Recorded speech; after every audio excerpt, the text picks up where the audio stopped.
Ever heard his side? And then in its totality. I'll start with this. ever heard of him? We hadn't either. He's a local action news anchor for the local ABC station in Philly, and Kamala could not get it together. When we talk about bringing down prices and making life more affordable for people, what are one or two specific things you have in mind for that? Well, we continue with the Kamala Harris drama. One day she is for fracking, the next day she's against fracking. Oh, the next day she's for abortion.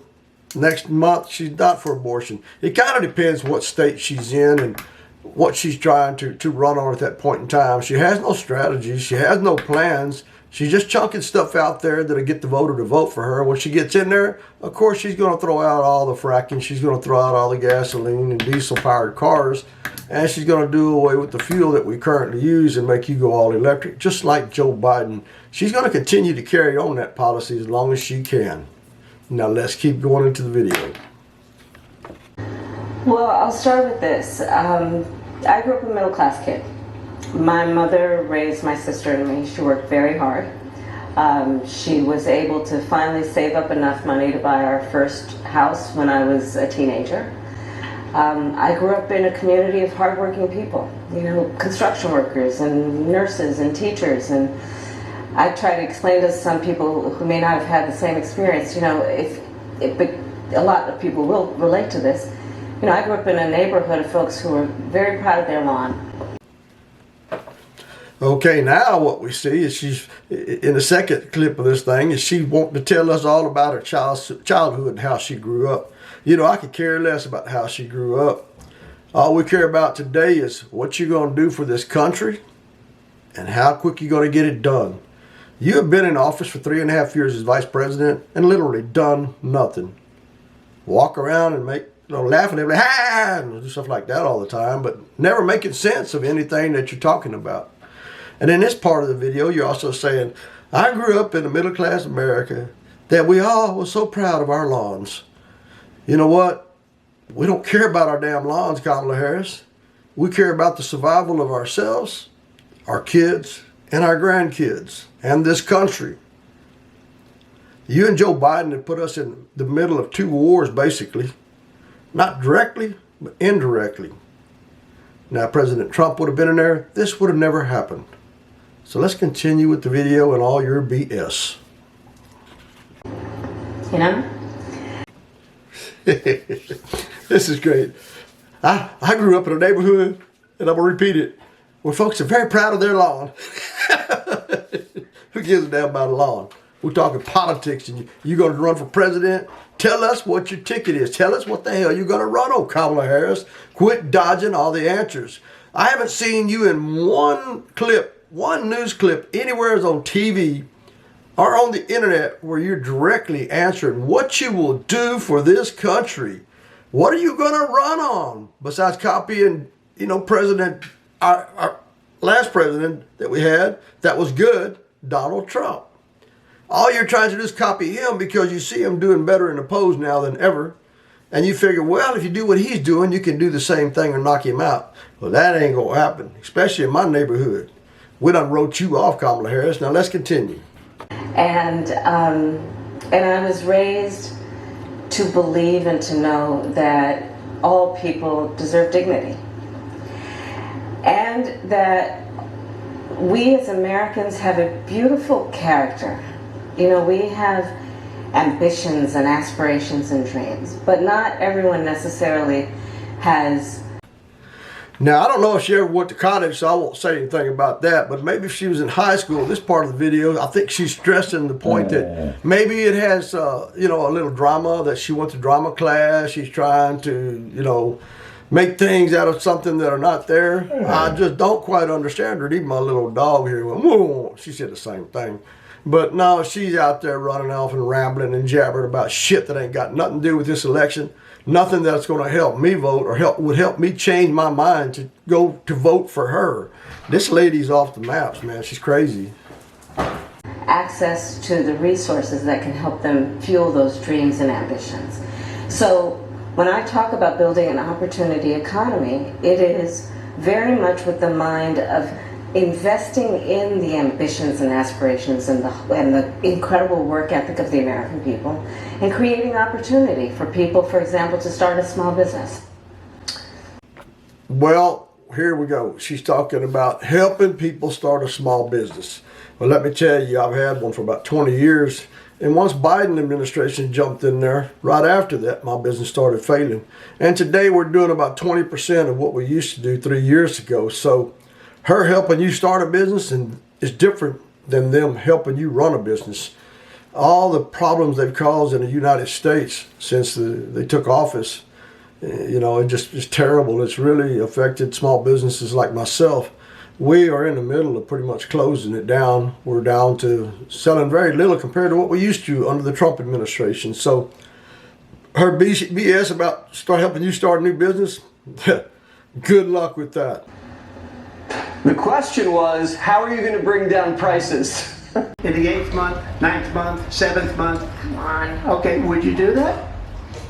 Why don't you ask that question? Why don't you answer That's the question? problem. Would you because veto? under Roe v. Answer Wade, the question. you Would you could veto? you could do abortions in the 7th month, the 8th month, the 9th month, not true. and probably after birth. Just look at the former governor of Virginia. The governor of Virginia said we put the baby aside and then we determine what we want to do with the baby. President Trump. Now the abortion topic is really, really hot. And most women are going to vote for Kamala because they believe exactly what she says. Well, Roe versus Wade was done away with. Now, Trump is right. It should be left up to each state to vote on what they really want. And I agree with him on that. Now, Kamala Harris wants to set something else in stone. But what she'll do after she gets voted in, if you vote her in as president, may be totally different. So I would not take that information to the bank if I was you. I pretty much agree with what Trump says, because whatever Trump says, what Trump is going to do. And he is so right about these doctors, especially in this one here. He did name him.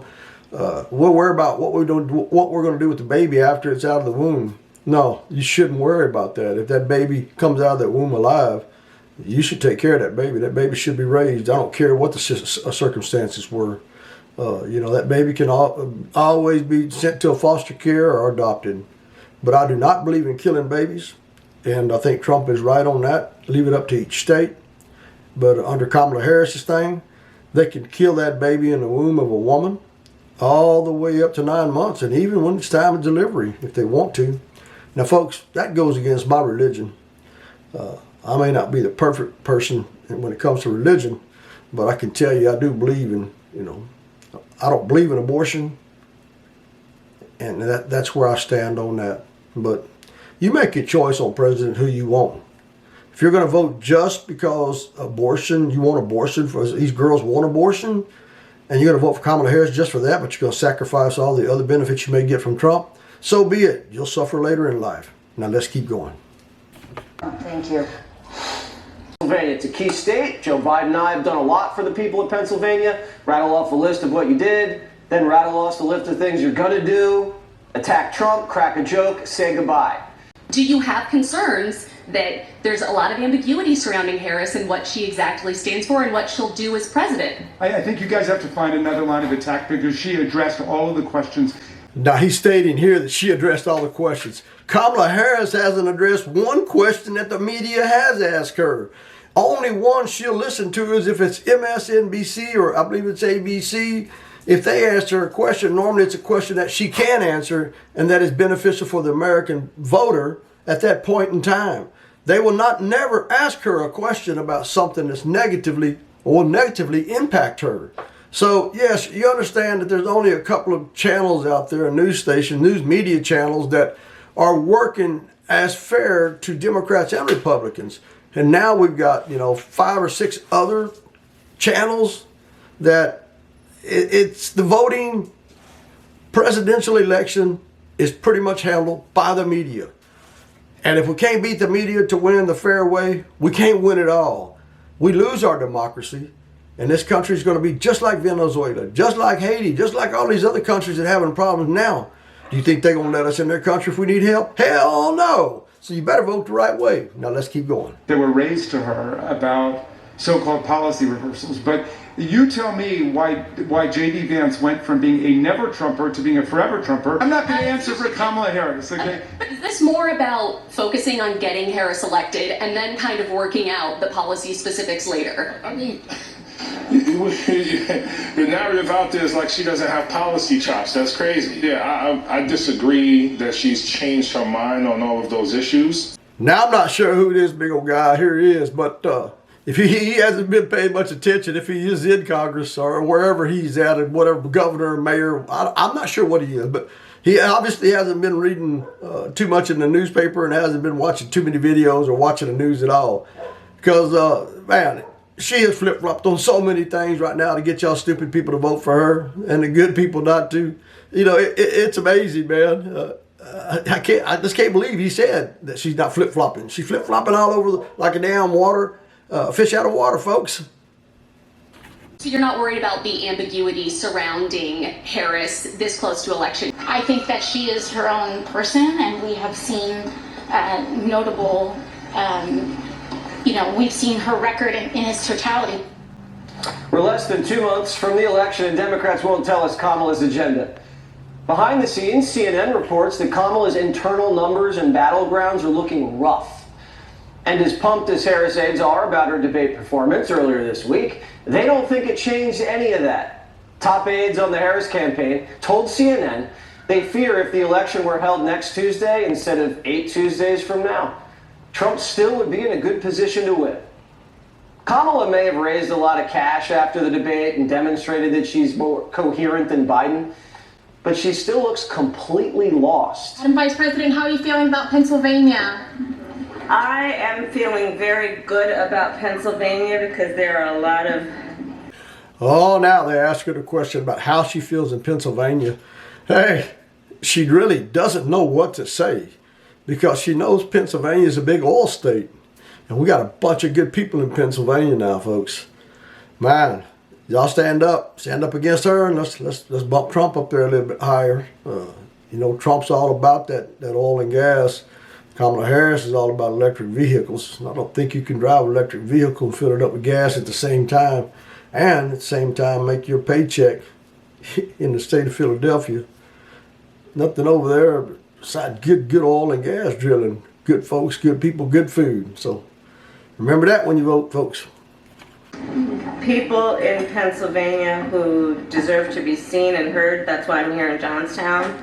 And I will be continuing to travel around the state to make sure that I'm listening as much as we are talking. I'm feeling very good about Pennsylvania. About 15,000 or so immigrants moved to my town of 60,000. Now, you might say, wow, that's a lot of people for a town that only had 60,000 before. That's a 25% increase. That is correct. So you might imagine there are some challenges with, integrating a new population, new language, new culture, new dietary. I like that he says dietary preferences. Yeah, you better watch out over there. Springfield, they gonna start eating the ducks and cats, man. Over there in Haiti, they like to sacrifice animals, cats especially. Now, eat them? I don't know. I know they like ducks. And they might even like cats and dogs. I know China does. But boy, don't get me on that. I love my pets. But yeah, this guy over here, he hit it. He telling you right. Dietary preferences. So yeah, they may not want beef over here because they didn't have it over there. Or they might have chicken, but they better not get none of my chickens in my backyard. Bullets will be flying. But no, the dietary preferences. Ducks, cats, look out. Preferences. Oh, now we get to the good part. You got a celebrity here, I guess. His name is Legend. I've never heard of him. I don't know what he does. I don't really care what he does. I just know that I think he needs to go back to school to learn something because what he's trying to tell us ain't even close to what we need to hear or know. His math is pretty good, though. I got this many people living in this town and this many people coming in. And look at him, man. Look how he's dressed for an interview. He got a robe on, a bathrobe on, and he's taking his time living in this big old mansion probably up in Beverly Hills. and he's out lecturing us and lecturing about these people. He doesn't know a damn thing about Haitians besides what he reads online, and probably doesn't care because he doesn't live there. So why would they even bring this idiot into the picture? Mr. Legend, I guess they call him. Whew, my God. Where's this world going to, man? You're bringing people into interviews on news stations, news channels in a damn bathrobe. Get the hell out of here. Let's go. They are hardworking. They're ambitious. They commit less crime than native-born Americans. And they will assimilate and integrate in time. I like Legend's music, but not his attitude. A millionaire in a Beverly Hills mansion telling working class Americans who make 60 grand a year, yeah, there's challenges, give it time. Crime's up 142%. There's a record amount of car accidents. You're getting squeezed out of your homes. And the geese population's been decimated. But it'll work itself out. Be patient. Why didn't John Legend tell Martha's Vineyard to be patient? Martha's Vineyard had 50 illegals show up and had a panic attack and airlifted them out to a military base within 48 hours. 15,000 Haitians parachute into a small town, and Chrissy Teigen's husband saying, relax, they're ambitious. Does John Legend have any idea people are dying? I'd like to talk about the death of one very special person, my mother-in-law, Kathy Heaton. On December 1st, I received a phone call that changed my life forever. She was collecting her trash can from her driveway when a car struck and killed her instantly. A Haitian immigrant was allegedly driving recklessly when he struck and killed her. I say allegedly because to this day, there's been no punishment, not even for the expired tags on the vehicle he was driving. How can we expect them to come here from a country that doesn't have the same laws and rules and expect them to comply with ours? Yeah, I like it how this poor lady says, you know, a family member was killed in a car accident, and they literally did nothing to the individual that committed the crime. Now, if it was you or I, and we had a job, we had a home, we had a business, we had a little savings account, the first thing the law would do was slap our ass in jail, lock us up, and of course, you'd get out on bond maybe, depending on what you did. And if you had to go back to court, they'd slap you with a hell of a fine, maybe put you back in jail, and then you'd lose everything. So maybe I want to go back to Haiti, where these guys started from, and live the rough life for a little while, and then get Biden and Kamala Harris to bring me over here, and then I get all the free benefits, get free housing, free food, and people hire me, and I make 50 times what I made over there, but I didn't have to work for it, because the Democrats, Mr. Biden and Miss Harris, gave it to them. Woo, folks, doesn't that ring well with us? It is unsafe, unjust, and it needs to change. This Haitian takeover is creating a serious culture clash in small town America. Springfield doesn't hate Haitians, they just love their community. The United States of America has absorbed immigrants naturally over the course of hundreds of years. Usually immigrants touch down in cities and are more easily assimilated. It's extremely rare to deposit an arena full of poor Haitians into a tiny Midwestern town. They don't have the room, the resources, or a pre-existing cultural landing pad to receive a tidal wave of hungry Haitians. Haitians without English skills, formal education, and driving experience. A reckless immigration policy stretches us too thin and ruins the American experiment. I spoke to Mark Sanders, a Springfield resident, who's seen this firsthand. Our food pantries, they get stripped. Our clinics, which is Rocking Horse, is a federally funded clinic in town, their budget was decimated. Our roads are like, it's like Escape from New York, and everybody feels like Snake Plissken. They have between 4 and 6 wrecks a day, and probably over 50% of those are people without licenses, without insurance, and have no English skills. Kamala's responsible for the Haitian invasion, and she finds it funny. But Trump has a plan. Listen. We will do large deportations from Springfield, Ohio. Large deportations. We're going to get these people out. We're bringing them back to Venezuela. You know, he told Biden he's not accepting anybody back. They moved all their criminals Not all of them, but the rest are moving in now. They emptied their jails in Venezuela, emptied their criminals, emptied the nests. They call them nests of bad people. They're all now in the United States, and they're now taking over cities. It's like an invasion from within. And we're going to have the largest deportation in the history of our country, and we're going to start with Springfield and Aurora. Ohio Senate candidate Bernie Moreno is here. So, Bernie, is anybody upset in Ohio? I mean, Kamala's not going to help. Biden's not going to help. Is anybody in Ohio going to do anything about this? Well, the problem is that our U.S. Senator Sherrod Brown, my opponent, is the one that signed off on giving temporary protective status to the people who come here illegally in the first place. And what he wants to do, what Kamala Harris wants to do, is make them citizens. We have to, as President Trump just said, deport them. Look, when you have a millionaire celebrity in a bathrobe, for God's sake, can a man put some clothes on, lecturing Ohio on what he should do? You know, this is the problem in this country, is we have these elites and these politicians that look down on rural America, think that they're better than we are, and put these problems on us. Look, we have American citizens that need help. Don't we need leaders in Washington, D.C. that look out for our fellow citizens above all else, Jesse? Yeah, it's shock and awe. You don't put 15,000 people in a small town. Well, guys, I hope you stuck around long enough to see the end of the video, and hope it shed some light on a few things maybe that you didn't hear about. But I guess my point is, make sure you vote for the right person when it comes to this November election. Vote for the person, not by the party. A lot of us don't like Trump. I don't like Trump's attitude. I don't like his ways at all. But he seems to be changing his demeanor quite a bit. And he's not flip-flopping on any of the subjects. He's standing behind it. And I think he's a president that'll keep us out of the next World War III if we do not get into one before the election begins. Now, Kamala Harris on the other side flip-flops a little bit too much for me. I don't want one woman to tell me, you're going to let me drill 1 month and go to another city and tell me you're not going to let us drill. You're going to be against fracking. Folks, we need it to be energy, proud again. We need to be the leader in energy, just like we was under the Trump administration.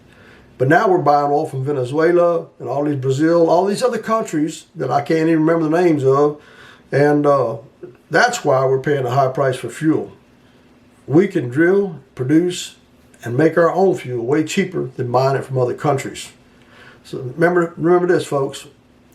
Vote with what you know, your knowledge, not with what you think you want. Or with what you want, I mean. You want the best for your kids and your grandkids.